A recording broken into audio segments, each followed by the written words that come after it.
ẹgbẹ́ JAGUNMOLU ASIWAJU Ijebu Odogbolu. Yes, Ojúde Ọba ní Odogbolu, reporting live at Odogbolu town. Balógun ẹ sọ fáwọn aráalé díẹ̀ nípa nǹkan tí à ń ṣe lénìí.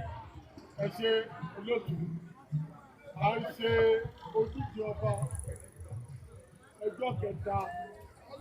All right, exclusive from Odogbolu Splash. Yeah, Balógun ẹgbẹ́ JAGUNMOLU ASIWAJU Ijebu Odogbolu. So bàbá mi ẹ kàn jẹ́ káwọn aráalé kó tún mọ̀ nípa nǹkan tí à ń ṣe lénìí ní ọdún iléyá yìí, ọdún Easter iléyá tá à ń ṣe yìí.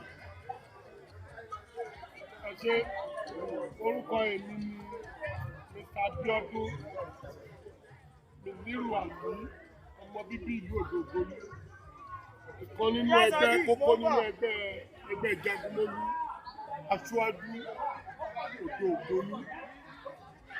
Ipò tí mo dìbò ń bẹ̀ ni Balógun nínú ẹgbẹ́. Ohun tí à ń ṣe lénìí ni Ojúde Ọba ti ìlú Odogbolu là ń ṣe ní Èjì. Ẹ ṣeun gan-an. Ẹ kàn sọ fáwọn aráalé kẹ́ bá wọn sọ nípa gbogbo àwọn tí wọn kì í wálé, gbogbo àwọn ọmọ Odogbolu tó wà ní Akilẹ̀ Ìjẹ̀bú, kẹ́kọ̀ọ́ bá wọn sọ gbólóhùn díẹ̀. A fẹ́ kí gbogbo ọmọ bíbí Ìjẹ̀bú,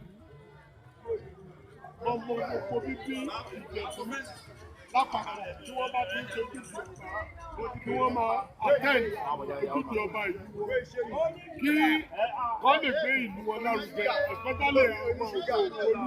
Kọ́ dẹ̀ máa rántí ilé. Torí pé àjọ Ògùn ó dàbí ilé, ẹjẹ́ àjọ gbogbo ìlú wa. Lẹ́ẹ̀kan sí ẹ introduce ara yín lẹ́ẹ̀kan sí sà.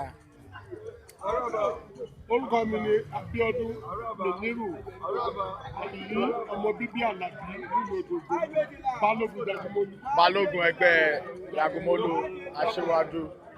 Ẹ ṣé gan sir, thank you very much sir, God bless you.